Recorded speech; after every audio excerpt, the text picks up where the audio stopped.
Informed, outspoken, wild, fearless. This is the Fantasy Football Dudes podcast. What is up, my dudes? This is Trent with the Fantasy Football Dudes podcast. I am joined by Phil, Seth, and Jordan. Today's episode, we are going to preview the rookie running backs and tight ends. Should be a fun pod. Before we break into that, though, let's huddle up with my dudes here. Last night I went to a baseball game, and I don't know what was more annoying, hearing Seth yell "cut off" every time the ball was hit the outfield about 19 times, or the fact that Jordan didn't know how to use the scoreboard. He was about 2 innings ahead of what it should have been. But other than that, Phil, I'm sure you did something that you messed up with last night. I kind of messed up, I guess, last night. I'm sure I did something too, But yeah, Phil, how you doing, buddy? Other than that, what are you even saying? Like, what did you mess up last night? I don't know, but Seth messed up, Jordan messed up. I'm sure I messed up doing something. Maybe you messed up doing something, Phil. He choked on his midnight snack. That's probably maybe. A lot of people would say Phil messed up. He came to my house for the Final Four and didn't even watch. He had a hot dog without nacho cheese. I think that would be a mess up on Phil's part. So I did have a nice mustard on that cheddar brat. This is what I'll say about when you go to Trent's party, he will tell you about something that you've known about for the last 5 years and act like it just was invented like that day. He was like going off on how good cheddar brats were. And he's just like, I can't believe I haven't had these. They don't sell them at Costco. Like, he would not stop talking about cheddar brats. And I'm like, dude, people have been eating cheddar brats from the beginning of time, man. Ever since they started casing pork, cheddar brats were a thing, and this guy would not stop talking about. I ask anyone who was at the party, do you know what I'm saying, Jordan? Seth? I mean, come on, I thought you were gonna say that he tried to explain you the game of basketball because he didn't know what that was, and you're like, Trent, it's been around for 100 years. I didn't know. Well, actually, if he did, though, in his defense, that is like, I don't know if I watched more than 2 minutes of that basketball game. I was mostly just chirping the other viewers there. What game were you guys watching? He also ate 3 brats. Let's not forget that. I did eat. Yeah, I did overeat. I was overserved, is what we've all been there. They call it. We've all been there. Anyhow, do you know what I'm saying though, Seth? When Trent talks to you about something that's like it's been around and like everyone knows about it, yet he acts like he was the person who like either invented it or like was telling everyone about it. It's like, dude, like, yeah, it was like that with Chat GPT today. He's like, you ever use Chat GPT? And I was like, not really. He's like, oh, really? Like, it's AI, and then explained it to me for like 20 minutes. And I was like, Seth, I know what it is. Thank you. I'm about to walk off the pod. I hate all 3 of you. Guys, you know how they use so glad. They use the term mansplain, right? Girls get all mad. Trentsplain. We all get trentsplain. I will say I did exaggerate that story a little bit, but I think a little bit. I sent you 2 text messages. Yeah. That turned into 20 minutes. I have text to prove it. Seth, here's the thing. That was so good, Seth, because that just basically encapsulates exactly who he is as a person, right? And you know that if you were in person with him, that 2 texts would have turned into potentially 2 hours. Like for Trent, it's like, how long do you have for a 10-minute conversation? Like, that's just the type of guy he is. Trent just has some gold, and he feels like he has to share it with people, and it's a good quality, And you know what? Bless his heart because of it. But you know what? We've all probably already seen what he's talking about. See, this is the thing that I also love. Trent thought he was just going to come here and start smoking us all with his zings, and then we just turn this thing right around on him. He's all flustered. He doesn't know what to say. He's drinking out of a coffee mug that looks like basically the same. He's basically matched his coffee mug for the podcast. Same color too. Shade, everything. Hey, this is a Stanley. I got it for Christmas. It's really nice. Phil has a Stanley, so I'm using mine. This is like the type of this is for a guy, who brings his lunch pail to work type of guy, blue collar, hard hat guy. So, hey, if you want to make fun of, blue collar America, be my guest, just insult all of our listeners. I thought the only people who had Stanley was like the white girls. That's Phil uses one every pot. This is a different one. Trent was going bad on Stanleys after I got one. I've never seen a male with a Stanley. I didn't realize Phil had one. Go to YouTube at tffdudes. You'll never Phil is catch using me one right now. Give us a like, give us a sub. Let us know what you think about Phil's Stanley. Let us know what you think about my Stanley, honestly. But also, Phil, what I said was brats have been around a long time. They just aren't a West Coast thing. And you agreed, yes, I don't see them at Costco. I don't, because I wanted you to stop talking to me about it. Like I was just trying to get out of the conversation. Hey, Seth, do you like brats more or hot dogs? I like all kind of like those kind of things. Hot dogs, sausages, whatever you call them. Sausages, yeah, like Polish sausages, German, like anything, yeah, like Really encased. talking about, but it's very rare that you'll get those at a party, like a cheddar one. But nothing beats like a like a jalapeno Nacho cheese. Oh man, so good. No, these guys don't like nacho cheese on a hot dog, Phil, but infuse cheddar in a brat, and they think it's the craziest thing in the world. They're like, oh no, that's good stuff. I'm not right eating there. that either. What do you eat? There's no Jordan? way. You don't like. I don't eat cheddar, bro. That sounds horrible. Do you eat pork, Jordan? Yes, I eat pork. No, that's not what I'm saying. Some people don't. Trent doesn't like good pork. Trent doesn't honestly, like pork. My favorite is like pork. a hot link. A hot link is my favorite. No, Jordan, this is what Trent said. This is what Trent said I asked him, I'm like, oh, Dad, do you like pulled pork sandwiches? And he's like, I'm not particular to pork. I'm like, okay, does that mean you don't eat pulled pork? Pork's awesome. It's the best right there. That's just a straight up lie now. No, I remember it because you said I'm not particular to that. And I'm like, someone probably just told you what particularly meant that day. There's absolutely oh my goodness. Okay, here's the deal. Enough sausage, enough hot dog talk. Today's huddle was brought to you by Manscaped. Head over to Manscaped, guys. Grab yourself the Beard Hedger Pro Kit, complete beard maintenance kit for the modern bearded gentleman. From trim to treatment, it's all here. The Beard Hedger has an AC adapter, USB-C cable, beard shampoo, beard conditioner, beard oil, beard balm, and a nice travel bag. For 20% off, guys, head over to Manscaped, enter promo code DUDES20, 20% off, guys. So let's break this huddle, unless there's anything else you want to say. And, let's just cover a little bit of news here, stuff that's happened since we last met. Stefon Diggs traded to the Bills, and it seems like it was kind of cheap. If I'm being honest, he also spent $100,000 to get number 1 for the Texans, so he's now wearing number 1. Thoughts on Buffalo? What's your it's been a week, Jordan. The dust has settled. What do you think about Diggs being in Buffalo? You mean in Houston? Sorry, Houston. Sorry. I think it's like obviously it's not great being a Jaguar fan, but from an objective point of view, do we think Steph Diggs is who do we think Steph Diggs is next year or of this upcoming season? Is he the Diggs last year who kind of looked a little bit washed, or the Diggs from the previous year who was really good? So did he fall? Did he kind of hit the wall? I don't know. Or is it the usage, his bad year? Because if he kind of hit the wall, then I don't know, because they still have Tank Dell, they still have Nico Collins, they still have Dalton Schultz. There's plenty of weapons there. So it'll be interesting to see the fit there. And I kind of don't like it from a fantasy point of view, to be honest. I think I like it from a CJ Stroud point of view.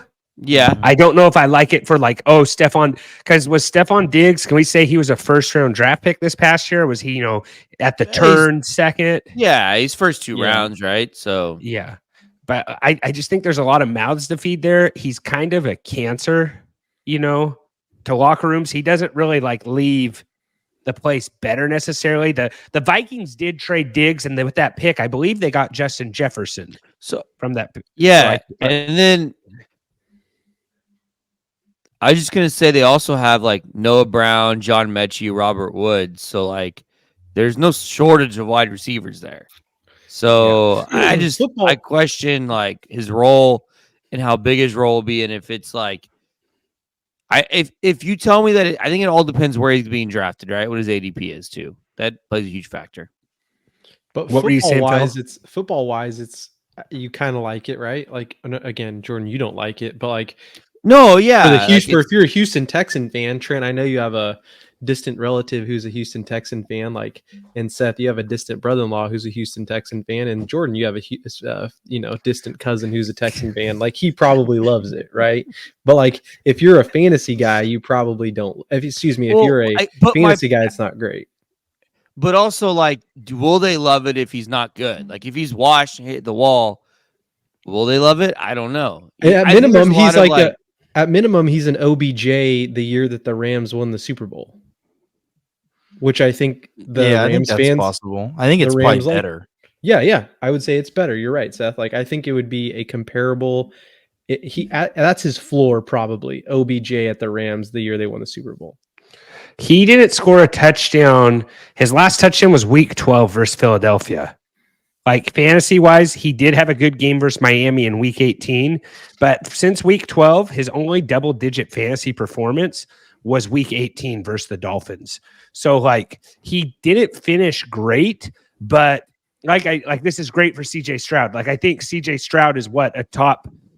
You want to say he's a top 2 fantasy quarterback right now? Is he number 1? Like I think CJ Stroud with the weapons he has, like, is it possible he's QB 1 off the board, top 3 QB drafted in fantasy drafts this fall? This September, August, whenever we do drafts. Like, where do you guys think I think Stroud it definitely goes now? falls somewhere top 5, but Easily yeah. top 5. yeah.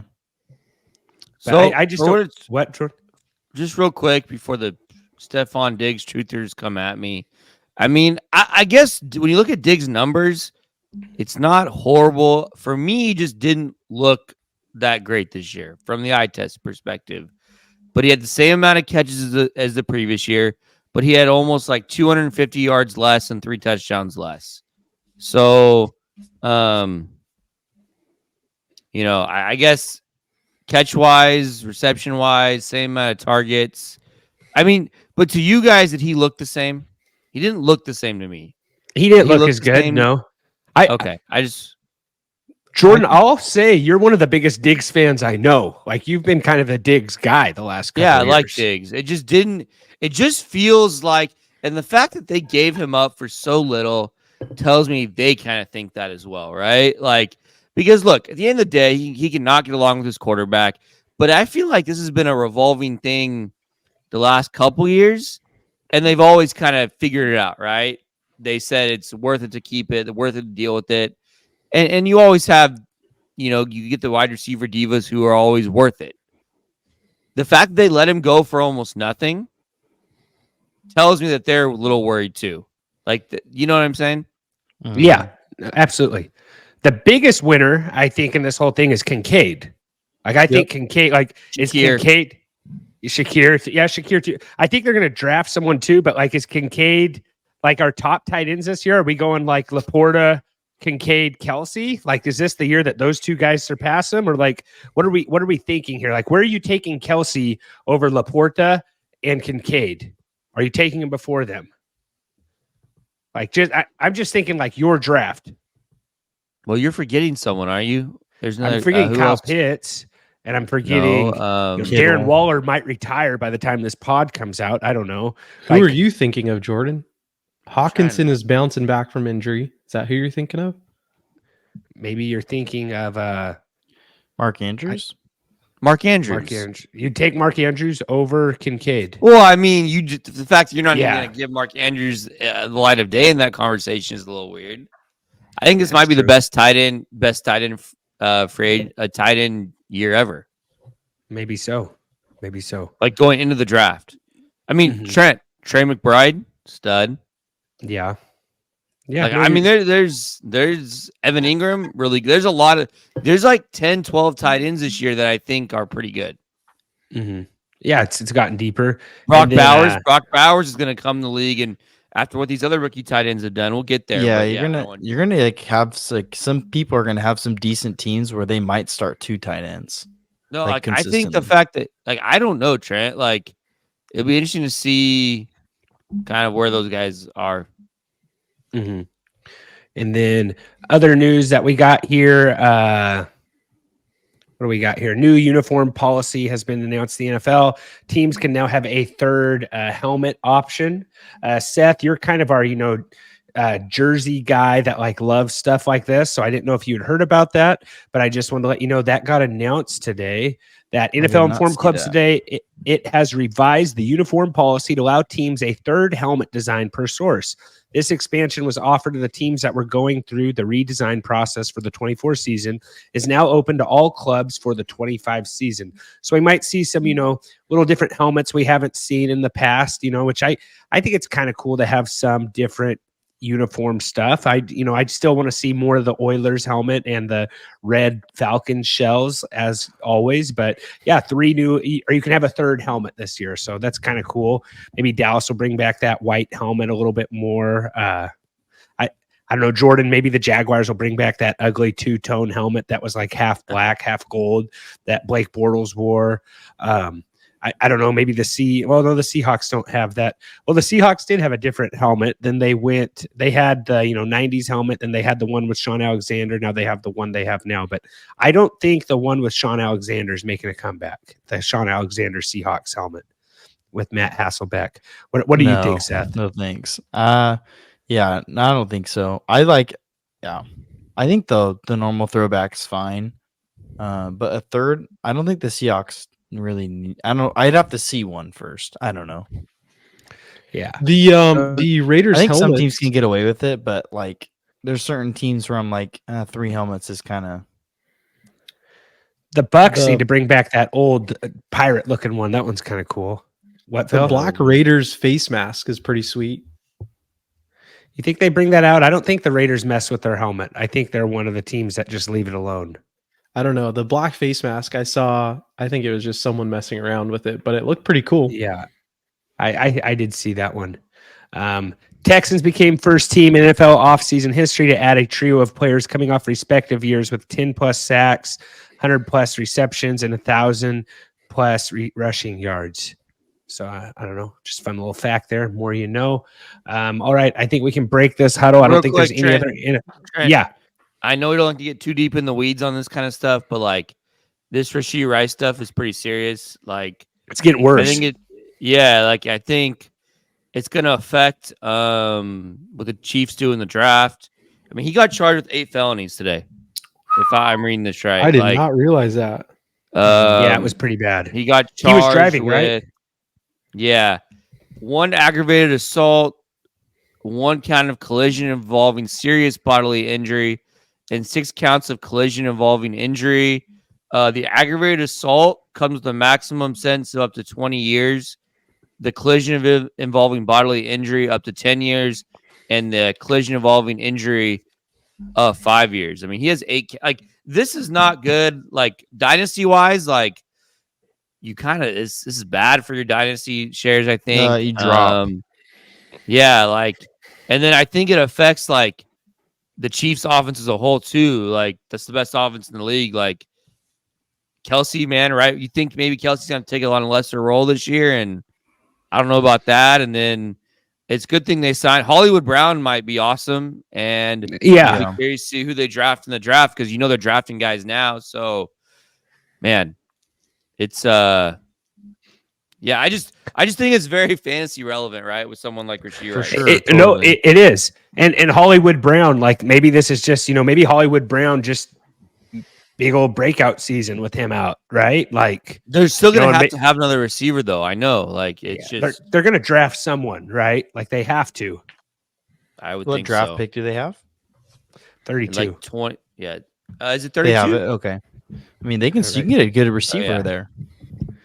Yeah, not the best ones, but like, and maybe I mean, the biggest winner out of this is Kadarius Toney. Maybe we get another year out of him. I mean, Trent, this is the receivers like Justin Watson, Sky Moore, Marquise Brown, Kadarius Toney, Montreal Washington, Justin Ross, Cornell Powell, Phil's boy Nico Remigio. Like, let's go. I mean, there's like no. Dude, I mean, is it Remigio season? He was on the practice squad last year. Maybe, Yeah, he got injured. They're gonna have to draft a slot guy. Like, I don't know. Yeah, it'll be interesting to see what happens. And Kelsey's just, he's getting old too. So yeah, no, you're absolutely right, Jordan. Like that whole thing, like I don't know. I don't know enough about it to really say. I But don't- anytime a guy flees an accident like that, like I thought we'd be done talking about this last week, and it just got worse today, right? 8 counts of felony. Like, I just don't know. Like, how do you survive? Like, it sounds like jail. Like, but trials and all this stuff will get played out, and so he might be able to play this year. But is he going to suspend it? I don't know how it's all going to be handled. So Yes, there's a lot of he's gonna have to question be marks. there though. He can't miss all that. And it's in No, Dallas. no. What I'm saying is, like, the NFL probably won't suspend him until it all plays out. It's like kind of how the Kareem Hunt stuff, or was it the Kareem Hunts? Who no, not Kareem Hunt, but Alvin Kamara. Yes. How it happened. They went a whole year before suspending him because they had to go through all You're the right. well, right. yeah, legal but they also process, right? They also suspended people without them ever getting charged for something too. So I mean, that still happens. Yeah, it just depends how they handle it. The fact that he Yeah. fled the scene, they might just come down on him like, "Hey, you're serving this Yeah. suspension." Yeah, the NFL now. can Like, totally just. But I make mean, a also you could decision see Alvin without- Kamara beating up a guy, and playing. yeah, I don't know how they're going to handle it. I'm not saying I don't want to say one crime is worse than the other, but the optics of the Rashee Rice one is, I mean, it's not great, No, I know. I just don't know how they're going to handle the suspension part of it. Yeah. Well, thanks for that bit of news. I think, like Trent said, we can break the huddle here. We probably want to get into our rookie running back. You guys okay with me moving to the rookie running backs? yeah. Let's move on over. All right, moving on over to the rookie running backs. The first running back that we're going to be going over is, man, is it crazy that we have just 2 lights out Texas running backs? Actually, 3 lights out Texas running backs in back-to-back years. Is Texas running back U? They used to be known as DBU. They might be known as running back U. No. DBU, that was like one game, and then Joe Burrow just torched them. Like they were No. DBU. LSU's DBU. No, Texas for a time was DBU. Quentin Jammer. They had so many dudes. Earl Thomas. So there are so many DBs who came from Texas. There was like a period of time from like mid 2000s to like 2012 where Texas was DBU. I Look it up. I remember everyone said LSU was DBU, and that because they had like Maurice Claiborne, they had Honey Tyrann Mathieu. Badger, I forgot how much yes. you loved him. Yeah, I forgot how much Patrick you loved. Peterson, Mo Claiborne, Patrick Peterson, and Tyrann Mathieu, all in the same secondary. That's what I remember. But I don't really like talking about Mo Claiborne because that was such a bust by the Dallas Cowboys, maybe like the biggest one they've ever had. Yeah, it's draft month, so we're getting there. We're knocking on the door. We got our wide receiver preview coming next hold week. on. Here we go. And this is in 2019. Defensive back in New Jersey. We got a good dudes to side too. Most often associated with LSU because of so many talented defensive backs go on to play in the NFL. Prior to the recent game between LSU and University of Texas, players from Texas claimed their school as DBU, and that was prior to 2019. So, if I can be clear, I did say it was early 2000s to about 2012, so it looks like I was right again. But we don't need to go into that. The running back situation is what we are looking at today, and the running back that we are looking at is Jonathan Brooks. Jonathan Brooks ran. He actually did not participate in the 40, but he is he's injured, right? He was injured. He got injured in November of last year. I believe he had a the ACL or Achilles? ACL, Which one? ACL, and I believe he also had a hernia surgery around the same time. So he is still being like, I mean, this is one of the running backs that we're going to be talking about, but 6 foot, 216 pounds from Hallettsville, Texas. But this is the guy right now. He's like the top graded running back in the whole class, 2 to 3. I mean, I feel like he's neck and neck with Blake Corum, but he's definitely he has a little bit of an edge. So what do we want to talk about here with Jonathan Brooks? Jordan, what do you guys say about Brooks, Jordan? He's injured. He had a pretty good season this past year, had 10 touchdowns, comes from a really small town. He's a younger brother, got a chip on his shoulder. Younger brother has a chip on his shoulder. No, coming off an injury, though. Yeah, no, coming off the torn ACL. He was really this good. Is a rough class, right? Rough running back class. It's not the best running back class. I don't think we'll see one in the first round. I'm curious if we see one in the second round. It might wait all the way to the third round. We'll see, though. I mean, he's good. Like, obviously, he wasn't Bijan at Texas, but like he backed up. Or, I mean, he honestly didn't play much because they had Roshan Johnson and Bijan there for almost 3 years, and then he started this year. He was good for them all year. He kind of separated himself as the back. They had other guys there as kind of a committee, and then Brooks kind of separated himself. Touchdown machine, really was their workhorse up until he got hurt. So I think they would ride him for like 25 carries, 30 carries a game, with Quinn Ewers and good wide receivers. So, Great hands. Yeah, good catch the football out of the backfield. Yeah, I like Brooks. I agree that he's probably the best running back, but this class as a whole, I question. I just question the like how good they are right away. Right, we've seen running backs in the past walk into situations where they're really good. I question how many situations we see like that, but I think he is probably the most, assuming he's healthy, the most ready for that. But I don't know. I don't love John. Like, I guess that's my way of saying it. Like, yes, is he the consensus one? Sure, but I do not love him. Like, I don't think he's like. Well, the crazy thing is that he was a true freshman in 2021. Like, he had one more year of eligibility, and I'm not sure if he's entering because he is injured and is just like, hey, let's let it ride. Like, he also had a good year the year before. He had a good year, but to me, I would be a little bit scared. Like, I don't know. I mean, if you come back from an injury strong, your final year of your college football season, obviously, maybe he's just worried about getting hurt again. You're right, though, Seth. Not to be rude, but like Phil's calling Texas running back U. I said like DBU. And you said, is it turning into running back? Oh, yeah. I did say that. Like you said, why is he coming out? Partly because he's coming off a knee injury, doesn't have, like running backs, knees have a shelf life, but also like next year's running back class is way better. And like, he might be the number one running back in this class. And maybe next year he's like running back 8. Like, you know what I'm saying? Yep. Like whatever it is, like he could have a good year next year, but I just think it's kind of like you got to look at the class and the running back class is all over. Like some guys have Brooks at 1, some guys have Blake like it is. Is there anybody? Sure. Have you seen anyone that doesn't have Brooks at 1? Most things I look at has Brooks at 1.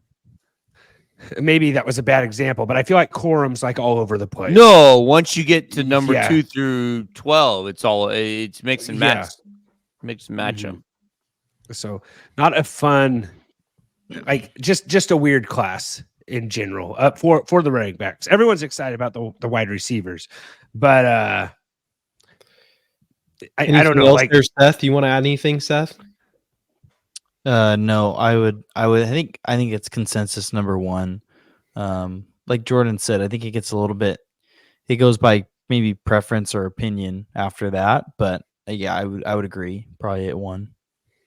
Yeah, I'm reading The Athletic right here, and they have him as a player comp to Kenyon Drake, assuming he returns to pre-injury form. But they say he has better vision than Kenyon Drake. So, like, the best running back in the draft is Kenyon Drake level good. Like, you know what I'm saying? Like, and the player comp things, those really don't mean anything. Like running backs, I think who you get drafted by almost is like the best thing, right? Like that could play the biggest key in it. Someone's going to be good this year, fantasy wise. I just couldn't tell you who it's going to be, and we'll know more after the draft, right? The draft is going to determine, kind of like situations. Situation and role means more than talent. I think the running back position probably more than any other position.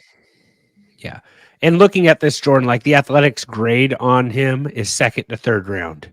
Kind of like what you said. Correct. So I don't know if is there anything else we really want to say on Taylor here? Do we want to go to the next guy?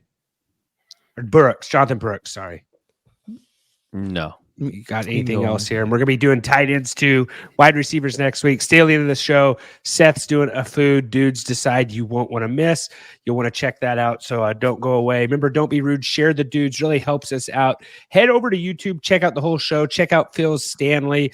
Give us a like. Give us a sub. The subscribe really helps us out. Comment, what you think about the show. Always helps us out. Okay, Phil, who do we got next? Yeah, the next running back we have, very similar stats to the guy speaking on this podcast currently, standing at 5'7", 205, running a 4.53. Blake Corum out of Michigan. He is the second guy off the board, second guy running back they believe is going to be off the full board, likely being forecasted to going in the third round. Blake Corum, big season with Michigan. What do you guys think about this? Can you see him going anywhere? Is there anywhere specific you'd like to see him? Harbaugh said he's better than Frank Gore. Like, I don't know if I completely see that. Like, I could see Harbaugh trying to get him at some point. Really gritty runner. He is a little undersized. He only ran, well, not only, he ran a 4.53. So that's good. He's not like a barn burner by any means. That's a good. That's what he ran at the combine. 27 TDs this past season. Unanimous All-American. Yeah, really good. His dad owns a lawn and landscape company, and he worked there during the pandemic. So the guy's gritty. You know what I mean? Like, we got our Saturdays are for the mower shirts, and maybe we should send one of those to Blake Corum. Maybe his dad might rock. We absolutely should send one to Blake Corum. And Trent, sorry, before we kick it over to Jordan, couldn't you see him easily going to the Chargers? Like, I could see him going to the Chargers over that I could see JJ McCarthy going to the Chargers. Yeah. Austin Eckler's gone. Isaiah Spiller's the only running back there, I believe. That's their main guy, right? I could see him going to the Chargers. Jordan? Yeah, I mean, Blake Corum, I think touchdown machine is probably the right way to describe Corum. I wouldn't say is the best pass catching back, but also like they just didn't throw the ball there. So like it's hard to know if it's just a lack of opportunity or something he's just not good at. Yeah, I mean, he's really good, but again, like he's a guy who got the ball 35 times a game, right? So literally we get the ball 35 times in some games. And yeah, that's not sustainable at the NFL level. So I question if he's a guy who did he benefit from the system, the offensive line, the ability to just wear teams down with the amount of volume he would get. He does have big playability. I will say, I feel like, well, Trent, you said he didn't run the best 40. I feel like he's maybe a better, he's like fast. He's fast enough. real life fast. Yeah. 4.5. Yeah. 4.5 is a pretty fast 40. Yeah. But again, like I question if he's not going to be able to be a guy who just wears teams down in the NFL. So, and at his size, he's small. He is small. Yeah. So 258 carries this season. He had 247 carries last season. So like you said 250 in 15 games, right? Yes. And he had 247 in 12 games the year before. Yeah, so he did have a little bit more the year before, but he also like Michigan blew teams out. So like there was probably games where that 16 average this past year was like 10 in games they blew out, but I know there was games where he got 30 carries. Yeah. And he averaged 4.8 yards per carry this season. And got 16 catches, never had over 11 catches last season. His best year was in 21. He had 24 catches for whatever reason. But for example, like Trey Benson out of Florida State had 156 carries this year. So, and that was a team that, didn't have a quarterback, for a couple games. And like, they still like, he's not even near what, he's almost like halfway to what Corum had. Yeah. So, like, just a quick question. Like, if you guys' kids were like, I know we live in an area where we really like our school system, but if your kid was getting recruited by like a high school that was a really good private school, what is the max distance you would travel for a private school for your kid to play? Good question, Trent. Like, what's the distance you would go? Is it an hour? Is it 30 minutes? Like hours so far. Well, what's the context here though, Trent? Like Blake Shuffleboard. No. I guess my context is we're talking about for sports, right? Like for sports. And band. Not travel. Is this like high school probably football? Is it somewhere that's gonna like probably give your kid a lot more exposure, D1 potential? I don't know. He's How's the food at the from- cafeteria? Yeah, that's a big deal. I know. He's from Virginia. I say an so hour. I say an hour. Hour tops. So he had a 2-hour commute to school every day and a 2-hour commute back. So this is to a school in Baltimore. So he would, Dude, that's just crazy to me. That's 2 5 hours. 5 hours a day commuting. Yeah, 4 hours commute. Crazy. Oh, didn't you say 2.5? 2.5? Sorry, it was a 2-hour daily commute one way for school, and he spent his freshman and sophomore years at the school. So I guess that's not as bad, but yeah, one-way commute. I think his junior after two productive seasons. Okay, Dude, so he ended up transferring it's to that. probably school more after in that, gas to commute than to just get like an apartment there, which is probably. I'm sure that he was probably staying with friends a lot of time during the week too. Probably. But Jordan, an hour. Wow. That's farther than driving to Bakersfield for school every day. Yeah, that's crazy. Well, so in that situation is one, there's public transportation where he is from, so that probably helps, right? Two, if you were to do it where we would live, you'd probably want to be like, you'd come probably from a small town, and the hope is that probably the adult or the parent works in that town where the school is at. Jordan, this is like having a kid play in Valencia, California. That's the distance. Like he's playing in Southern California compared to where we live. Just so you know, I don't think in LA County. I don't think the amount of mile distance between the two is probably that big, but it probably just took 2 hours to get there in transportation wise. I'm going to look it up right now. But he played in Baltimore. You said, right, Trent? He's from Marshall, Virginia. Went to St. Francis, Maryland. Was a 2-hour commute one way for schools. After 2 productive seasons, he looked for a larger stage and transferred to St. Francis.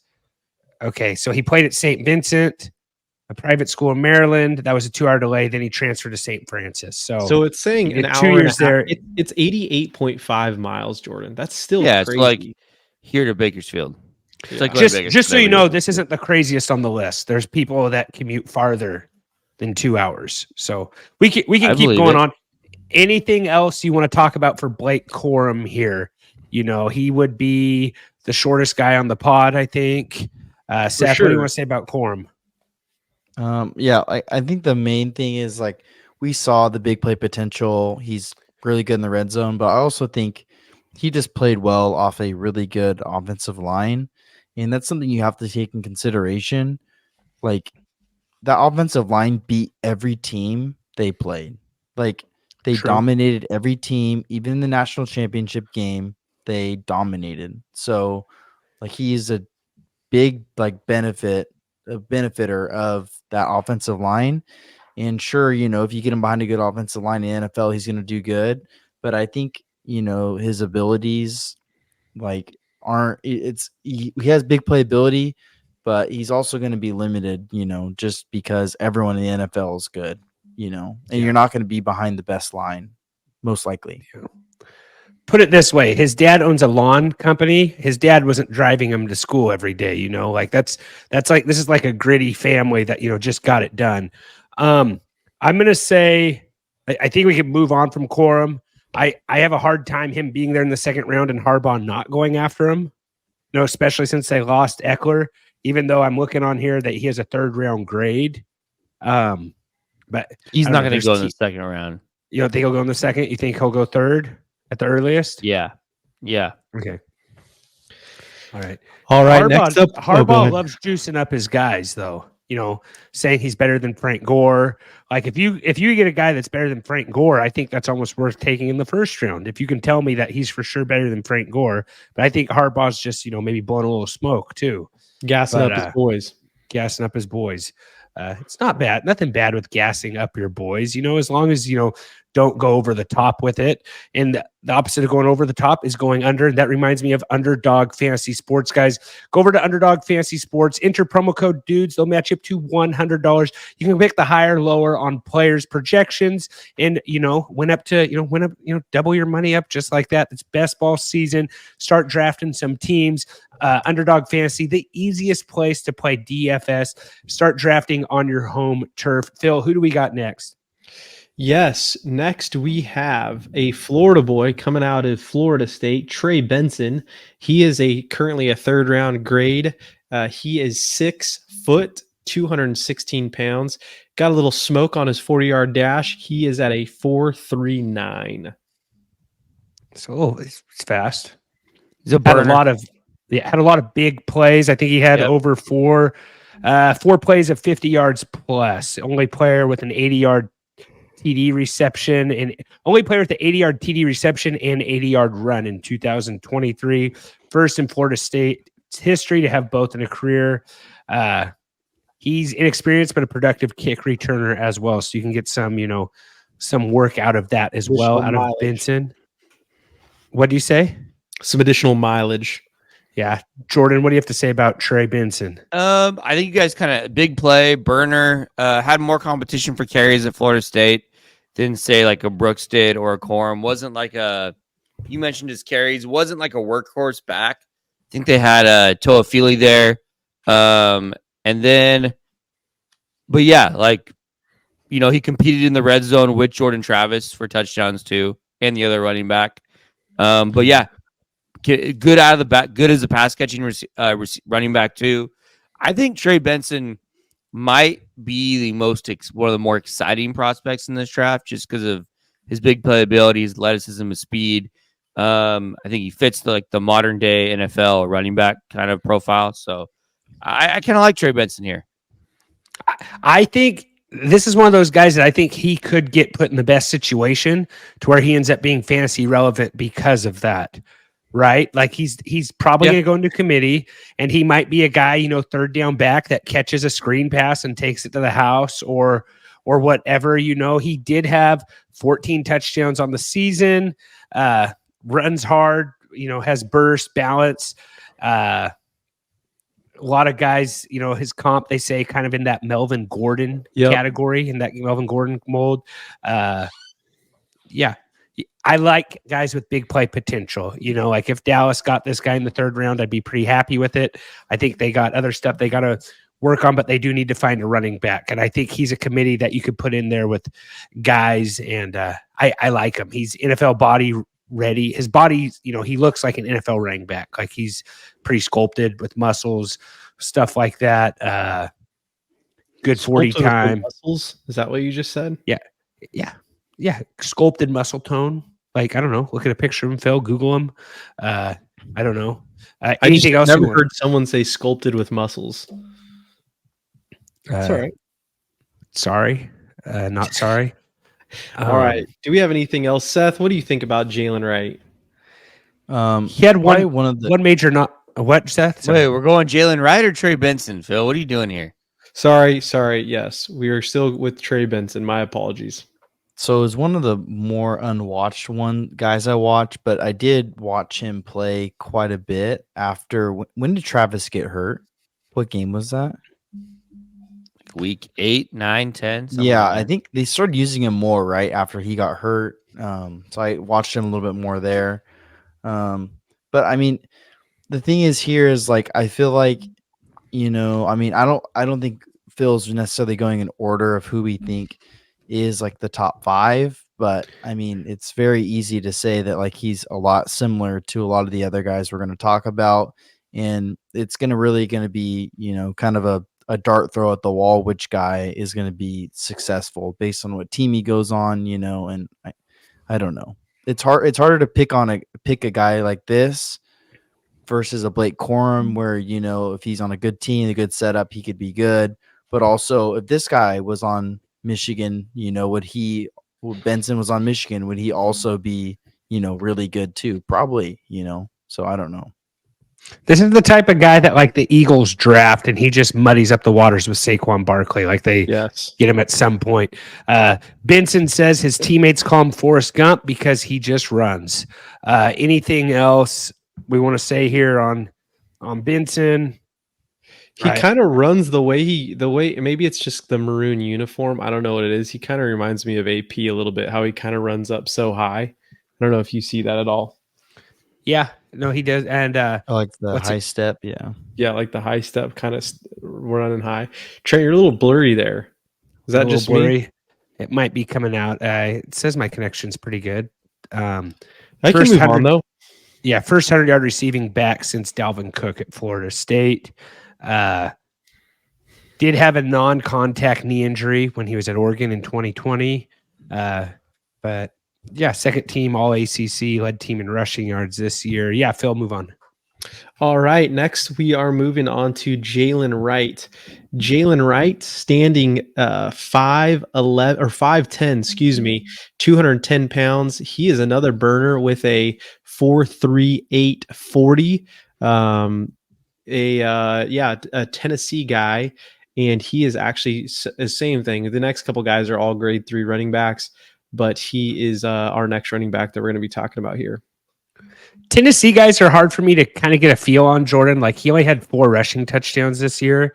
He had 10 the year before. Like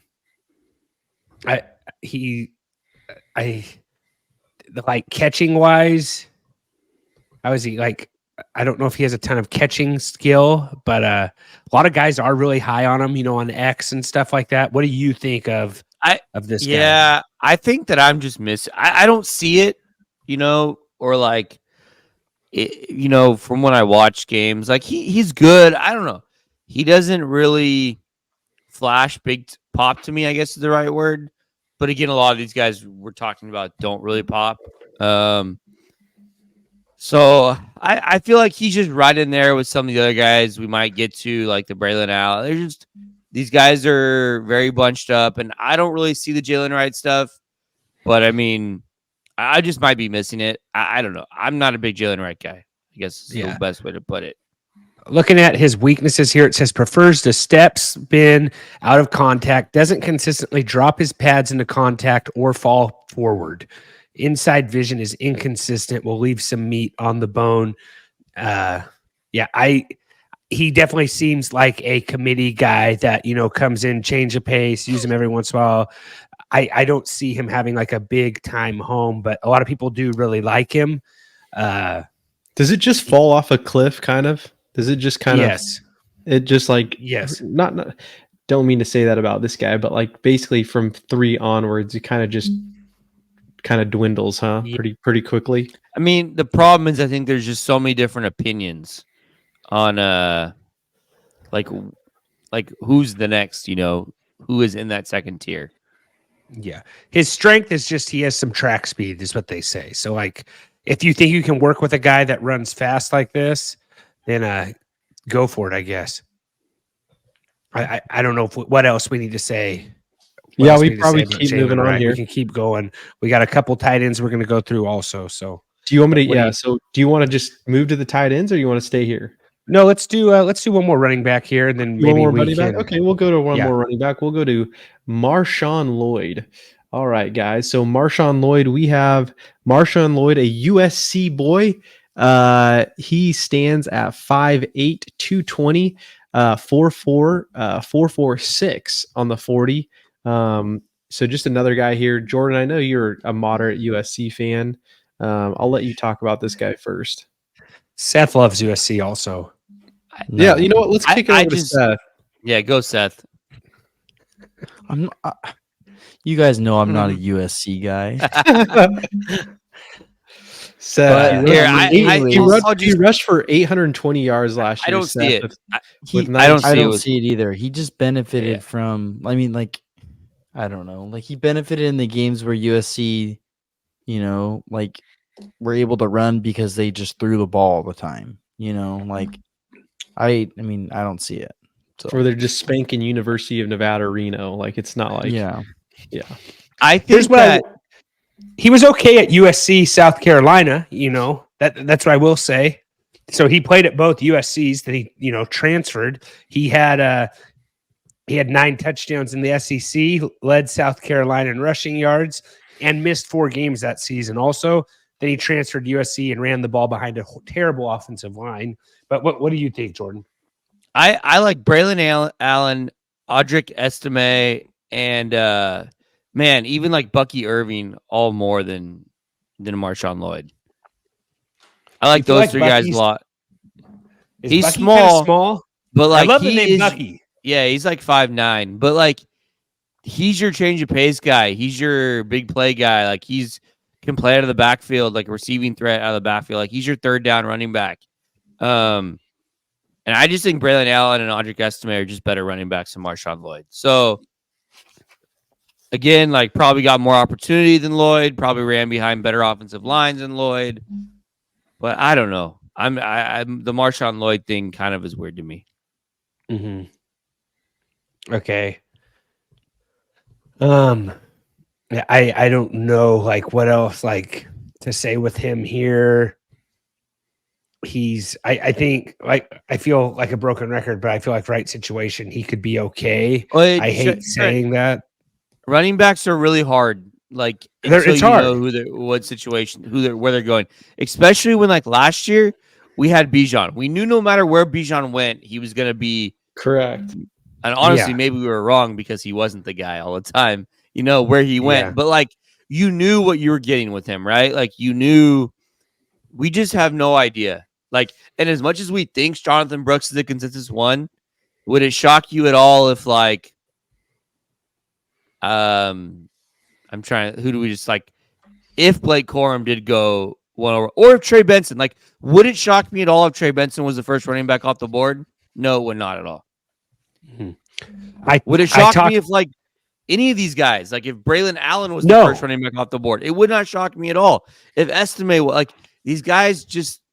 Everyone's going to have personal preference on these guys. They're going to have different opinions.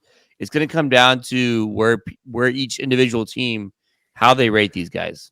Yeah, and a lot of these guys, like, I don't know, a lot of them didn't like he didn't run the shuttle, the 3 cone. Seems like a lot of them like didn't even run the 40-yard dash. This guy, Marshawn Lloyd, in high school, tried staying at a friend's house. He went to a private school in Maryland, a Maryland powerhouse. They gave him a good opportunity despite the distance. He tried living with a teammate. But before returning home after his freshman year and making the daily 4-hour commute, he and his mother left the house by 5 a.m. and he would not return home from practice till 10 p.m. every single night. That sounds absolutely miserable, but I guess you get, a nice little commute. Do you even do homework at that point? Do they just don't give him homework or what? On the drive? You do it in the car. You do it in the car. Yeah, 4 hours in the car. It sounds terrible to drive 4 hours one way for school, then 4 hours the other way, like gas and stuff. It's just crazy. This is stuff I never. You could you can talk to your child. A lot of people, when they're in a car with their kid, they talk to them. But Trent, that's just other adults, other parents out there. Just put on the AirPods and listen to the dudes. That's what you should do. I'm gonna go. Good point. Yeah. Seems like his stats were consistent from South Carolina to Southern California. 9 TDs both years. I don't know. Do we want to go? Braylon Allen, Phil? If we want to go to him, the only thing that's interesting about him is what he's going to turn.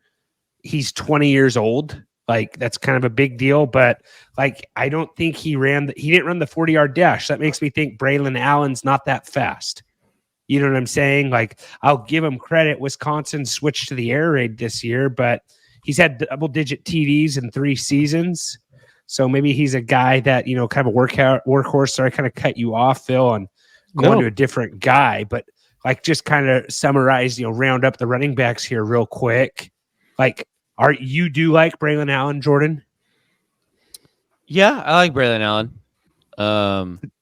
3-year start at Wisconsin. Yeah. And for what it's worth, Trent, it's 4 hours total. It was 2 hours each way for Lloyd. It's about a 90 so I read miles. It wrong then. So it's about the same. It's about a 90 miles each. Did you get on way. Google Maps or did I read it wrong? Yep, Google Maps. Okay, so no one wants to say anything about Dylan Johnson. No one wants to say anything about Dylan Johnson. Guy from Mississippi State. You mean the guy from the Washington Huskies? Please don't. Wait, what? Dylan Johnson closed out Oh, at UW. yes. What are you talking about? Shoot, he was at Mississippi State before. He was. I will give you that. He was Yeah, at Mississippi State. I Crazy blanked on that right there. Crazy 2023 season, though. Am I right? He was good. Yeah, but that tells you how much I just think of Penix, McMillan, and Odunze when I think of Washington this year. And that's the thing. He's a sleeper. He is a sleeper, and he's the thing. If you end up with Dylan Johnson, he is getting overshadowed. He can catch the ball. That is what he can do really well. He's gonna go to the Chiefs. Where do they have this guy at, Phil? They have Dylan Johnson. He's a 6th or 7th round grade. Yeah, 6. He may even be a free agent, like undrafted free agent. He is, yeah. I mean, he's pretty. I don't know. He's 6 foot, 218. Not a small guy by any means, and he can definitely catch the ball. He's definitely not going to be like your boy there in Jacksonville, but he can catch the ball. He can move. I don't know. I'm trying to think about. You could probably see him in a Chargers uniform, almost taking like more of an Eckler type position. Maybe, I don't know. We're talking too much about Dylan Johnson. Can we go? This is to probably the only pod talking about Dylan Johnson, other than maybe the podcast he maybe has. And the last time that happened with Brock Purdy, Phil was onto something. So yeah, so we can't make too much fun of you, Phil, Let's go. as much as Let's I go. want to. Yeah. Favorite sleeper. Let's just say favorite sleeper running backs you guys have in this draft. I kind of like Will Shipley. I watched a couple games him playing. I think that Will Shipley. Just looking at his stats here, let me pull him up. Okay, I just had him here. He has a 4th round grade, and man, where's this at? Do you like Shipley, Jordan? While I'm looking him up, or no? Yeah, Shipley's good. I think he's solid. I don't really have anything against it. Cody Schrader, walk-on guy. Those are always cool. I was thinking, my sleeper. I was thinking like Cody Schrader. I like that one just because he was so productive this last couple years. I think he's just a really good football player. So sometimes that guy's like, yeah. I'm gonna go with Cody Schrader. I like Schrader. I was surprised at how low he was on some of these rankings. I was surprised too after watching him, in bowl games and some of the games here this season. Looking at Shipley, he had 11 TDs. His first in 2021 and 22, he had 15. This year, he only had 5. The Clemson, I don't know if they were. I think they kind of just fell off a little bit here. He has been productive in the past, though, and maybe that is. He ran a 4.4. Maybe that's kind of, just a bad season. Maybe he's one of those guys that had a bad, last year, kind of like, I think Arian Foster had a good junior year, then his senior year wasn't as good. So stuff like that does happen and guys fall and, end up having an okay year. But my sleeper kind of, it's Shipley. I like Shipley a lot. Probably should go into tight ends here. You think, or is there any other running backs, other than Bucky having the best name? I love Bucky, so I automatically like Bucky Irving. I know that's kind of one of your guys there, Jordan, but we can wrap up the rookie running backs and, throw this over to the rookie tight ends, Phil, if you want to lead the charge there. Remember, give us a like, give us a sub on YouTube. Check us out on YouTube. You like it, we'll let you down there. Phil, what do we got next? Yeah, so we're really going over 3 tight ends today in the rookie class. The first one, and probably the most notable, probably the most talked about, is Brock Bowers, standing at 6'3", 243 pounds. Did not participate in the 40, but he's a California guy. Played in Napa. He is from Napa, California. Trent, Seth, Jordan, potentially you may all like this. He is an avid duck and deer hunter. So this guy likes to duck hunt, likes to deer hunt. Jordan knew it. Trent told me this afternoon I had to go research what Brock Bowers ate for lunch in 5th grade. So I went and I looked it up. And it was Uncrustables. So yeah. And he also played on a team that went 0-14, I believe, in high school, which is just simply embarrassing. That's not possible. He went on to that guy alone should be able to go make that team win at least 8 games. 0-10. They went 0-10 his freshman or sophomore year in a Napa school district. So that's what I'm saying. Like with him on the team, they should have at least won a game, right? You would assume they win a game. Didn't win a game. 0-10. I think the remaining seasons ended up being a little better, but he literally went through life for a good portion of a year as a total loser. So this guy's got a lot to fight up against, right? He's got to prove himself to the rest of the world. I have never been on actually, that's not true. I have coached a team that went 0 forever, a 7th and 8th grade baseball team, and it was in a rural town, and we did not win a game. With that said, it really gave me some drive for the rest of my life. That probably is what's driving Brock Bowers right now. So we could talk about this. You've probably seen the photos of him next to Gronk, and he looks like a shrimp. And so I think people are wondering, like, what's this Brock Bowers guy gonna do? Seth, what do you think about him looking like a shrimp, Seth? I don't think anyone's ever said that about Brock Bowers. You're muted, Seth. Seth, you're on mute, Seth. Yeah, sorry about that. What do you think? He's not small, but he does have like that big playability. He kind of he moves a lot quicker, I would say, than a traditional tight end. He's not. I mean, we've all seen the plays this guy makes. Like he's a playmaker. Like he blocks well for his size, right? But also he's not going to be like the pass blocking tight end. Like when he's out in the field, he's going to be lined up to run routes, not necessarily block. He's going to be more of a Kelsey type player, and then when they need a guy to block, they're going to have someone else block, not him. So, but I mean, it should be a top 10 draft pick, right? And then after that, I mean, we're seeing like 3rd round guys and then, later round guys after that. So, yeah. Caleb Williams did like a tweet of, talking about how good Brock Bowers is, maybe kind of hinting who he wants there. I don't think, Poll is really caring about what Caleb Williams is doing on Twitter. Warrior toughness, they say he had tightrope surgery and was back on the field in 2 weeks. That's usually a 4 to 6 week, recovery time. Stays really smart, sniffs out blitzes, great pre-snap communicator. He didn't run his 40, probably doesn't need to. He ran a 4.5 in high school at a Spark camp, so he can fly. He had 714 receiving yards this year for 6 TDs. I did watch one of those touchdowns versus Auburn. I was at that game. Unanimous All-American. SEC where he got his dad was an all-conference center on the offensive line. So I think that's probably where he gets his blocking capabilities. And his mom was also a softball coach, also an All-American pitcher and first baseman on a softball team. So craziest thing is his first year, he had maybe his best season. He had 13 TD catches his first season, and then it dropped from 7 to 6. But that first team was probably the best one. What do you have to say about Brock, Jordan? Like, is this one of your guys? Are we going to get a Laporta-esque season this year out of Brock Bowers? Again, I think it depends where he gets drafted to, but he's a stud. There's not a lot to say. Like, he's by far and away the best tight end prospect here.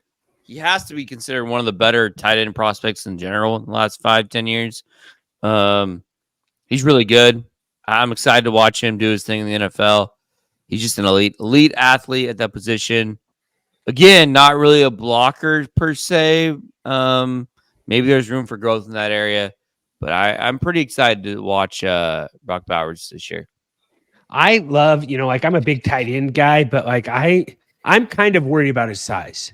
I think he's a little undersized. He's 6'3". You're going up against, as a tight end, you're going to have to block some of those defensive ends in the NFL. Those guys a lot of times are 6'6", lanky arms. I don't know. I know he's a good blocker for his size, but you're going up against some of the best athletes in the world, and you gotta, be able to get to them. And I don't know if his size allows him to get to them. I'm not questioning what he can do with the ball in his hands. I just don't know if he has the size to keep him on the field on run plays to get in there, and do some blocking. I just think he's too undersized. Like Phil said, a shrimp. I know he was in the SEC, but his size is like, even like I remember Jordan, you're like, man, Trent must love watching Bowers in person. I did like watching him, but I like arm length and stuff, I'm worried about that, keeping him off the field. You have to be How able to tall block is he, those. Trent? What do you measure? He's 6'3". So like Kelsey 6'4", not Kelsey 6'5", Kittle's 6'4". See, I was trying to just kind of look at guys. Kyle Pitts is what what, is 6'5", 6'6"? Yeah, his wingspan is 78 inches. So I don't know what like Kyle Pitts, or I don't know like TJ what. Hawkinson was like 6'5". A lot of these guys are pretty big. I didn't. They're big. He seems Yeah, undersized in my He's opinion. giving up a little bit of size, and honestly, Jordan, I would not be surprised if you see him in the slot quite a bit. Well, yeah, he's gonna play in the slot a bunch. I don't think, Yeah. and I would go with what Trent says. Like, I don't think he's going to be blocking that much. Like, he's going to be. He's not the type of tight end I see in there hooking a defensive end so he can run off his rear. You know what I'm saying? Like I don't see him being able to just physically, like, I know he's a good blocker, but like this wingspan 78 inches and they look at stuff like this. So like Evan Ingram 6'3". He kind of like I think Evan Ingram is like the build, right? Like Evan Ingram doesn't really block. He's not a great blocker. Was Ingram a first-round draft pick? Here's the thing. He's smaller than Ingram was a first-round draft pick. Yeah, he's smaller than DK Metcalf, if not like the same size of DK Metcalf. He is shorter. Sorry, hold on. He is shorter than DK Metcalf and within 5 pounds of DK Metcalf. Yeah. So yeah, I mean, I just don't look at him as like a blocking tight end. He's definitely going to play in the slot. Yeah, but that's what everyone's saying. Like he's a great blocker. That's all I'm saying. Yeah. No one says he's a great blocker, Phil. Who says he's a great blocker? I think Seth said great blocker for his size. For his size, but I wouldn't say he's a great blocker. Yeah, I think people have talked about him being a pretty good blocker. Yeah, I think what I've seen is that outside of him being on the smaller side, he does block well. Mm-hmm. Like at least blocking on the line and in space. That's what I've seen like on 3 different places. So average that's outside of him being smaller. Averaged 8.5 yards after the catch. So they NFL scouts rave about his competitive mentality, and the way he despises losing and how he rises in big moments. So like I really want, like, what I'm saying is Jordan, like, I know you think Evan Ingram's good. Like I think Evan Ingram's good. No, looking back, do you think Evan Ingram was worth a first-round draft pick? I don't know if he's lived up to that. He did have a good last 2 seasons, but like I think Brock Bowers is way better than Evan Ingram. I don't want to like. Okay. Sure, okay. I'm full aboard the Brock Bowers. You're not going to get me to say like that. Okay. I think he's fine. I think he'll be fine. What are you laughing at, Phil? I just like I think Trent was just like asking some like probing questions, and Jordan's like thinks he's like you're like asking him to drink the like anti-Brock Bowers Kool-Aid. That's where he's trying to go. He's trying to go with that. I'm not going to have any of it. Okay. Well, preach, my friend. I won't do that. Phil, like, okay. I don't know what to say here. Like, I don't know what else to do. Like, maybe is he going to be more like a Dallas Clark type guy? Like, is that how we envision him? How tall is I think Dallas Clark was way bigger. No, let's see. Dallas Clark was 6'3". No, Dallas Clark was 6'3", Trent. Okay. Dallas Clark comp right there. I think he'll be good. I just question the running ability. He's within 5 pounds of Dallas Clark. He is the same height and weight. So Dallas Clark was not a blocking tight end. Can we agree to that? I can't agree because I don't remember. I'm going to say. Are you kidding me, Jordan? I don't remember. I don't remember when I was 12 years old watching tight ends block. No, I'm sorry. I don't feel like he was a blocking tight end. Thank you, Jordan. That's all we're saying here, Trent. Dallas Clark had some hands. It's crazy that you don't remember the tight ends of old, Trent. It makes me. I remember Dallas Clark. I don't remember watching Dallas Clark pancake people. All right. What were we going to say, Jordan? No, I was waiting. What was Trent going to say before you? No, like I'm just he just like Trent can't get out of his mind that there are some tight ends who like loosely block and make tight end plays. He has it in his mind that every tight end has to basically be like a 6'5", 6'7" offensive lineman with hands, which I don't agree with Jordan. Right. Are we going to the next tight end? Yes, we're going to the next tight end. Go to the next tight end. So we're moving on to Jatavian Sanders. So we have Jatavian Sanders here, who has what is so funny? Jatavian Sanders. I he don't is know. also 6'3", 245 pounds. So very similar build as Bowers, another Texas guy. He ran a 4.69. So not moving. Is Texas tight end you? This is what I'll say about this guy. He can go up and get a ball.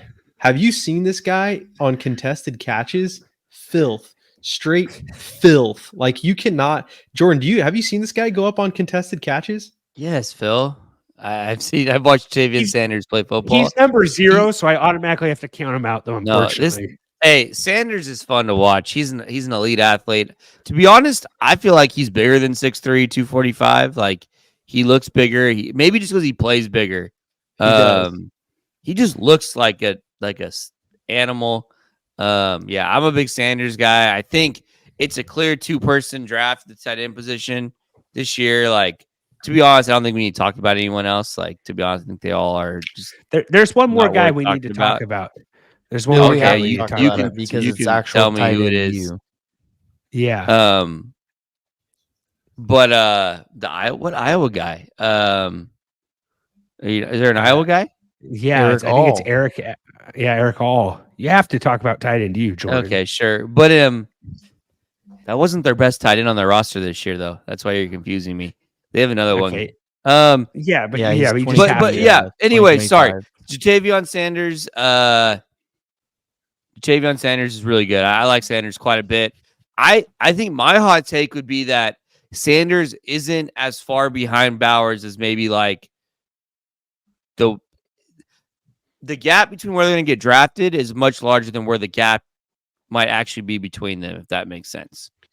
Yeah. Okay. Do you think part of that has to do with the quarterback that he played with over the quarterback that Bauer played with this past year? You think that maybe has something to do with it? He had maybe his stats aren't. He had 7 TDs, but he caught 34 catches for 341, whereas Bowers had 45 catches for 682. And am I looking? Sorry, I just looked at the wrong guy.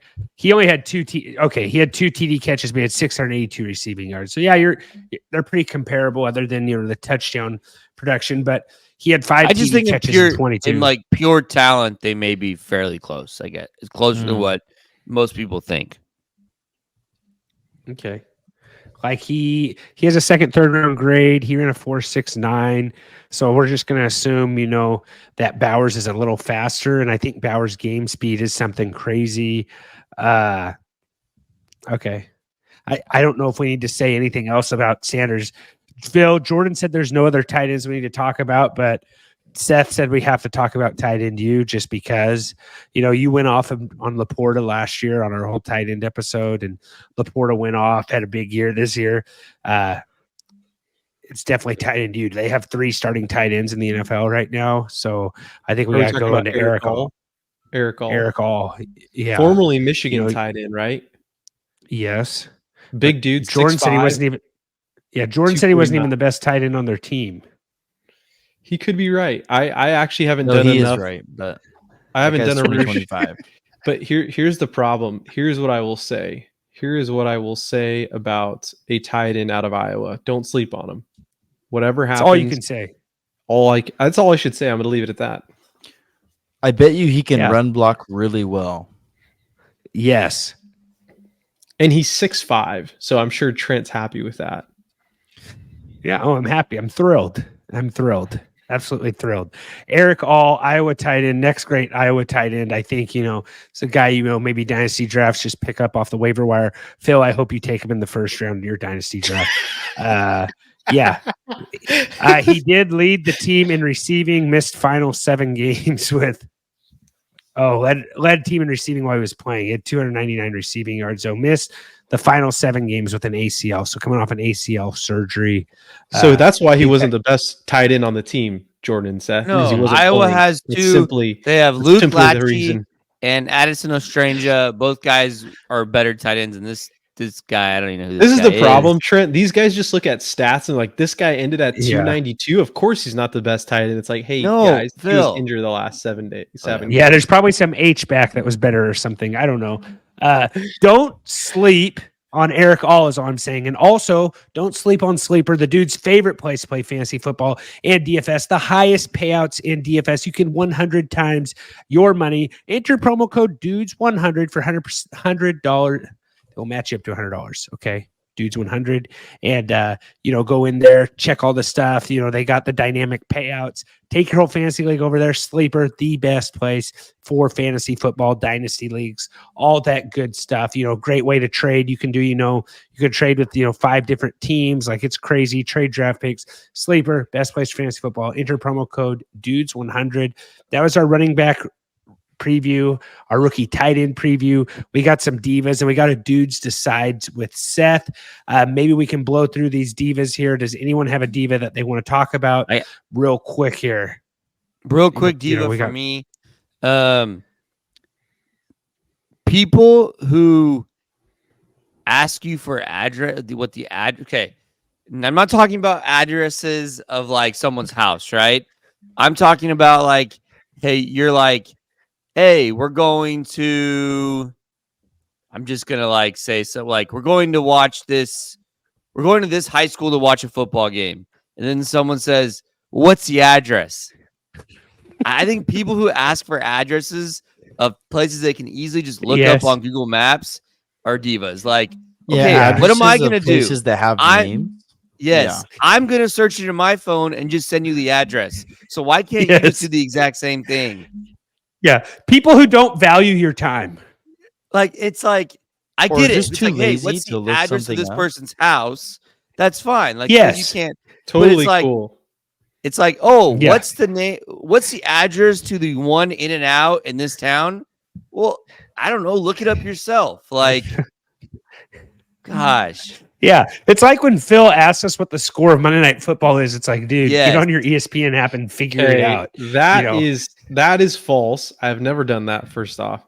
But can you out the person who did that to you, Jordan? I need. No. Yeah, it's definitely a very, very close relative, probably. So, for the sake of his family, let's not bring this up. No, I get but like, that stuff goes for the same thing. Like, what's the score of the game? I don't know. Look on your phone. Like it's just like no. If you're in person, be like, hey, if you said I'm not talking about in person. Like, if you can send a text asking what's the score of the game, you can look it up on your phone. Same thing. If you can send a text asking for the address of something, you could probably just look it up on your phone the same amount of time. Maybe people it depends on the age of the person. It depends on the age of the person. Jordan's divas, dumb questions. There's nothing that drives me crazy than dumb questions. Okay, it depends on the age of the person, I would say. Here's a dumb question. Okay, ask, Phil. No, stupid. I just said it depends on the age of the person. I'm a kind person. I don't mind helping someone out. If someone struggles with something, technology specifically, no skin off my back to do some extra things for all of 2 seconds, All right. I got something. If you guys don't have anything, we can get into the dudes decides here. On my way home today, I live by a street that's not very busy. Okay. Old people's home happens to be down the street from my house. No big deal. There is a cat in the middle of the road, and this car is dead stopped in the middle of the street. So this cat can cross the street, and they simply, like, it was not busy, could have just drove around the cat and gone on their way. But no, they wait there, and I had to wait like 10 seconds. Not a big deal, but just like, guys, like, you could cause an accident, all kinds of stuff. Drive around the cat. I'm not telling you to do anything crazy. Just drive around. It's, safely proceed. You can safely proceed. Don't have me rear end you because you're stopping. Honk or something, but sitting there is not the right thing. Is all I'm going to say. No, that is Trent. That's a great one. That's a fantastic one. Yeah, that can go for anything. Like, hey, if there's a person in the street, honk your horn, slowly drive around. Like, you know what I'm saying? Like, but simply stopping, like, obviously stop, like what I'm saying with a person. That was a bad analogy. So don't take my word there. But like that could be an emergency or all kinds of things. But just stopping in the middle of the road for a cat or something that you can just drive around. Please just, just Or And the like, cat will or get like out of the people, way. or like people, there will be like a dog in the street and they'll go grab it and they'll like grab its collar and they'll be like, "Do you know this dog?" It's like, "No, I'm pulling on the same street as you. Like, I don't know this dog. Like, just yeah. get back in your car, safely move the dog across the street. But I'm not looking to have a 15-second conversation with you about if this dog is chipped or not. Like, I need to get to work. You know what I'm saying? Like that. Oh, exactly. I was at the Yes. park about 3 months ago and the guy's like, "Hey, is this your dog?" And it's like, "No." He's like, "You know whose dog it is?" It's like, "No, I have no idea whose dog that is. I'm sorry." Trying to push my kids on the swings. You know what I'm saying? Like, I don't know. But hey, maybe I'm the jerk. Phil, Seth, do you have anything real quick, or should we let Phil or Seth get into his dudes decides right here? No, I think my dudes decide we'll have some diva in it. I think. All right, let's hear it. All right. Well, we'll pump it up, baby. Today's Dudes Decide is brought to you by our friends over at Trophy Smack. Head over to Trophy Smack promo code, www.trophysmack.com/dudes. 15% off your whole entire order, guys. Head over to Trophy Smack. Get that customized trophy belt, loser punishment, all kinds of stuff. They'll even do pictures, whatever. Trophysmack.com/dudes. 15% off. Seth, Dudes Decide. Let's get it. Let's hear it, Seth. So on my dudes decide, this topic we're doing is overrated foods. I tried to limit it to like foods that like we would normally eat, but also like foods that are like kind of more based like US. So the first one I'm gonna go with, which we probably have the least amount of, is caviar. Okay, overrated. One, Okay. way overpriced. Okay, we all Okay. seen the ridiculous amounts. These fish eggs, they're just fish eggs. Go for, okay, because it's a rare fish or it's an old fish, right? And really, it's not that good. Like, it's kind of like I'd rather just have salsa on my chip, or I'd rather have something else Maybe on my salami over steak. your cracker. Yeah, like I don't know, or something. It just seems very silly. It just seems like just kind of like a flex food. That's maybe what I'd call it, a flex food. Like, I don't know. But anyways, That's pretty bold think- saying that with your supreme beanie, but yeah, let's move to the next one. except I'm not eating it. This is repeated use right here. All right. Yeah. Repeated use. Okay. But that good point. Well, so, and for those of you new to the show, we're going to grade Seth on his whole thing here and say what he left out, what he couldn't have done better. But yeah, keep going, Seth. You got caviar. Okay, so I think this one kind of matches the picture. So if you're on YouTube, you can look at the picture. I have avocado toast. Okay, let me just say this. It's kind of matches the trend with the last one. Avocados are expensive. We all know that. Okay, and really, And like in season. avocado, but I don't like avocado really that much. But by itself, it's not that good. You add some stuff to it, you kind of make it guac, right? It gets a little bit better. But maybe it's just the main reason is like, when I go to a coffee shop or a breakfast place and my wife gets an avocado toast that's $15 and I get a monster burrito that's like $10, I'm like, why would you get this when this does not taste good and it doesn't have all the same stuff you'd get in a burrito? Does that make sense? Mm-hmm. Okay, Yeah. so Seth, Okay, I yeah. will say, like, I don't want to give you your grade yet, but I'm frankly shocked at how well you're doing. You've hit, besides the fact that you're not getting me too excited about how mad you are about these overrated foods, you've basically hit the nail on the head on the top two. I will say, just being Phil's a big- objective, you're spot on. Yeah, Phil's a big presentation guy, Seth. So I don't know, maybe talk with your hands more or something. It's true. okay, well, what I'm saying, at least for the avocado toast one, is it's $15 for a tiny piece of toast and guac slapped on there and maybe a little drizzle of honey. It's just like it's a female attracted food that like just asks you to spend money on it. It's Yeah. just it's if I see a man eating it, I just kind of like want to laugh. Yeah. I'm just like, why would you eat that? Get a burrito, or get a breakfast sandwich. Get some meat in you. Yep. Anyways, I'll go into my third one here. So this one was popular a few years ago. I think it's kind of like gone back down, or maybe it's just become a regular item. It's not like everyone has it anymore, but it's Nutella. Okay. It's wannabe chocolate and it doesn't even taste like chocolate. So like, why would you ever use it? I don't know. What is it? Hazelnut? Like, why would you want that when you could just get chocolate? Okay. And I'm not a big fan of like spread. It's like, why would I want to spread it? I don't know. Okay. All right. No, that's okay. Keep going. Is that all of it? Okay. Nope. I got two more. The next one, this one might irk some people. Pumpkin spice items. Okay. Okay. It ruins October and November. Okay. It honestly tastes worse than it smells. It's a totally made up flavor and scent. And I don't want to eat or drink a candle. Okay. Okay. So whenever November and October rolls around, Trent always talks about his PSL and his PSL season.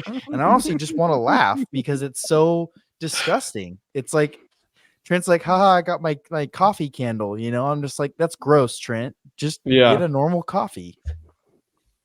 I agree. All right. I feel like I'm being Candle in a attacked. cup, honestly. Okay. Keep going.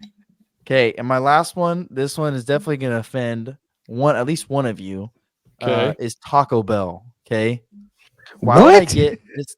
No, hold on, Trent. Let me finish. Why would I get this garbage? Okay. When I can get authentic Mexican food literally anywhere around me for the same price and it's actually real food. Okay. Taco Bell is just the same meat and the same cheese and the same beans, but in different shapes. Okay. That's all it is. Not good. All right. Overrated, I should say. Overrated.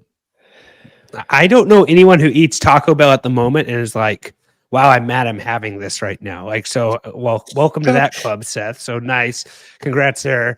Phil, what do you have to say about this list? I agree with caviar, avocado toast. Can't get behind the Taco Bell bandwagon or PSL. I could see how you could think PSL is overrated. Even though I like it, I could see. And honestly, if PSL was around year round, maybe I wouldn't like it. Maybe I wouldn't crave it. But since it's like a 3-month thing, I got to have it.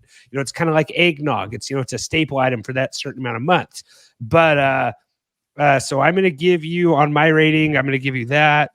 Okay. So I gave you, this is I don't know, Seth. So Phil, I'm giving you 3 out of 5, which I agree with. So like Jordan, what are you saying on this rating here? So I never had caviar, but like it kind of sounds overrated to me. Like I couldn't see myself like disagreeing with Seth on that one. Avocado toast, I actually like avocados. Like I like guacamole. I like a lot of avocado stuff, but the avocado toast just doesn't make sense to me. Especially when you factor in how expensive it is. Nutella, never really been a Nutella guy. Pumpkin spice latte, I kind of agree with Seth there. He lost me at Taco Bell. I understand his premise. Like, I understand where he's coming from with the Taco Bell, but sometimes I just feel like mixing it up a little bit and going with some Taco Bell. So about once every... a little dangerous. Yeah, once every 6 weeks, it's worth something. Especially, I'll be honest with Taco Bell. If I want to go to fast food in town, this is probably completely off base. I feel like when I go to Taco Bell, I feel the least worst about myself compared to other fast foods. So that's why I agree with that. I don't mind Taco Bell. I'm gonna give Seth a solid B just because I disagree with the Taco Bell a little bit. Phil, what do you got here? I am gonna rate Seth kind of high, and here's why. His first 2 picks absolutely crushed it for me. His the caviar 100%. It's just like this salty, like totally agree with you there, Seth. It's just a flex item. Whoa. Avocado toast is on charcuterie boards though, and so is caviar probably. Avocado toast is not on charcuterie boards. Number one, come on. You could put anything you want on charcuterie boards, Phil. So like, let's FOOL fool for saying Taco that Bell avocado charcuterie. toast is on charcuterie boards.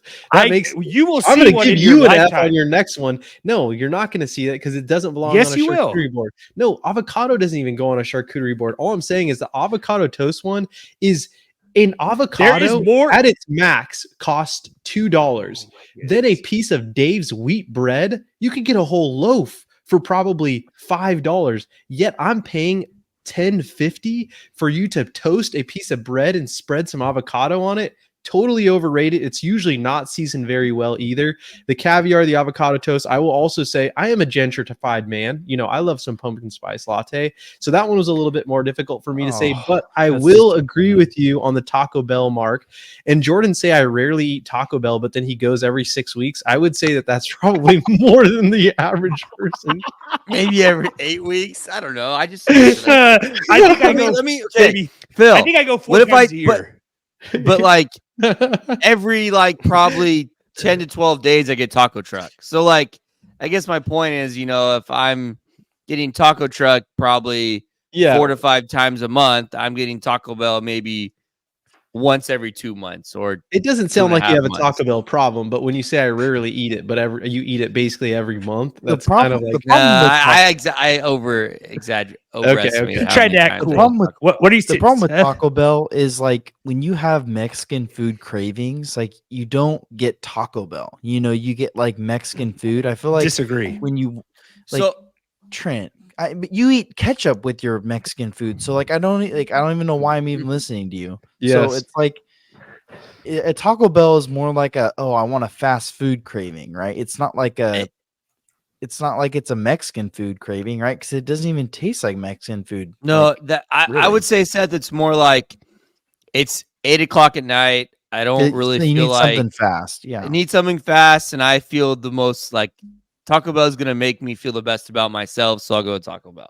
Yeah, and again, like I I am like that also kind of concerns me just a little bit. Like we may need to have an intervention on this podcast. I have never walked away from a bout with Taco Bell feeling better about myself. Usually it's like I've reached the end of the rope in multiple areas of my life where I'm like, I'm with Jordan on this. I feel best after Taco Bell. I don't know why. Some people are just like, yeah. I'm just saying, like, I feel That like I didn't eat like me. really bad food. Like, you go to McDonald's and it's like I probably shouldn't. Yeah, I don't feel great. Go to McDonald's. Chipotle. Like, Chipotle closes at 11 p.m. It tastes way that's better not than fast Taco food. Bell. That's not fast. And we don't have one close by us, Phil. So yes, we do. We have one like okay, 5 minutes away. Phil's from LA. So like anything like within Stop 30 saying, minutes. stop saying I'm from LA. Anything within 20 I minutes. have feels to like, hey, go that's to close. a different town, Phil. I have to Yeah. go to a different town for Chipotle. No, so don't they have one like in Dinuba, Jordan? That's a small town just outside of Kingsburg. Don't they have one near you? No, they don't. If I am in Kingsburg, Phil, if I am in Kingsburg, so I'm supposed to go to Dinuba and then come back. Like to like It's only like a 5-minute drive. Here's what I'll say: I live right off the freeway. Yeah, So for me, it's over 12 minutes. Seth also lives close to the freeway, so it's not far from us. I will say, here's all to say, Seth, I'm giving you a B+. You frankly surprised me with how well you presented. I'm not sure what it is that shocked me that you were able to do this. So a B+ from me. I would say overall the items that you also selected were great. I have to give a C- to the beanie. Sorry. But everything else I think was you delivered really well. He's being generous with that. No, here's my thing here. Okay. Here's my thing here. Phil, let's just take a poll here right now. What is there a better chance of that you have on a charcuterie board? Avocado or venison? Venison, What for do you guys sure. think? Also, No, what are the not chances that venison. Trent? Also, did you guys?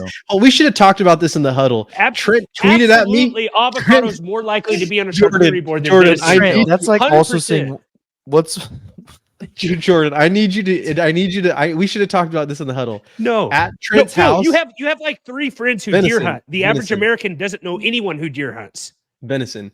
Okay, hear me out, Jordan. We went to Trent's house. We had the cheddar brats. I'm so mad I didn't bring this up in the huddle. The guy then tweets, "Pure pressure is what caused Phil to not have the nacho cheese on the hot dog." Do you think he meant pure pressure? Like it's pure pressure that got him out of that situation? Or do you think that he was trying to say peer pressure and there was no autocorrect involved and he put You Pure are stupider than me for spelling it wrong for asking this question, just so you know. What You are do you- actually more dumb than the autocorrect getting this wrong than you asking this question. What thinking do you this is a real this thing. wrong? Sounds You like spelled it out wrong. a classic case of the he versus he, your word versus your word, and I have no idea. Yeah. We'll never know. What do you Yeah. think he meant? Do you think he meant peer I have pressure no or idea. pure pressure? To be honest, Yeah, I definitely meant pure. Trent, it could go either way with Trent. I'm not going to try to guess. Yeah. All right. I'm giving Seth, just because of Both off of of us rating. thumb press the same ones at the same time. So Because of all that Taco even- Bell he eats every 6 weeks. Yeah, I'm not the one who eats Taco Bell every 6 weeks. This is just classic Phil just Coffee lying and mug changing boy. people's words. Oh, Trent, Phil, shut I up. Every time I seriously- talk to you yeah, over lunch, take it- you're always like, hey, I'm sorry, I'm going to drive through a Panda Express. That happened I might as one well. time. That happened one time. I might be, Oh well my be goodness. injecting Hey, give lard your in rating, vein. Trent. What's your rating? Yeah. Phil just doesn't like Taco Bell because of the gordita, and that was his nickname in high school. That's why he doesn't like it. Anyways, so I Stupid. honestly, I gave Seth 3 of them I agreed with, but I kind of have to, even though I love Taco Bell, I think I have to agree with Seth why he would think that's overrated. So I'm going to give Seth, I'm going to give Seth I'm going to give him a B plus. Okay. I'm going to give him 4. I'm going to give him 4 out of 5. PSLs are Fair. amazing. If they were year round, I would say yes, they're probably overrated. But since, when you limit something, that automatically makes it better. Okay. So Taco Bell, the fact that it made me mad makes me think that, hey, he might be onto something here. You know what I mean? That's just, that's being an adult, Phil, and, admitting where maybe you're wrong. Maybe you're the one with the problem. I don't know. I still think Taco Bell's delicious, though. I still think it's amazing, and especially with ketchup. I don't think there's anything else we need to add to this pod. We're going to be previewing wide receivers next week. Thank you guys for tuning in. Any last words here? Never mind, Phil. I actually don't want to talk to you. All right, guys. Thanks for tuning in. Remember, don't be rude. Share the dudes. We will see you next time. And as always, take care. This has been another episode of the Fantasy Football Dudes podcast. Remember to rate, review, and follow. For more information, go to www.thefantasyfootballdudes.com. And remember, we are sorry for absolutely nothing.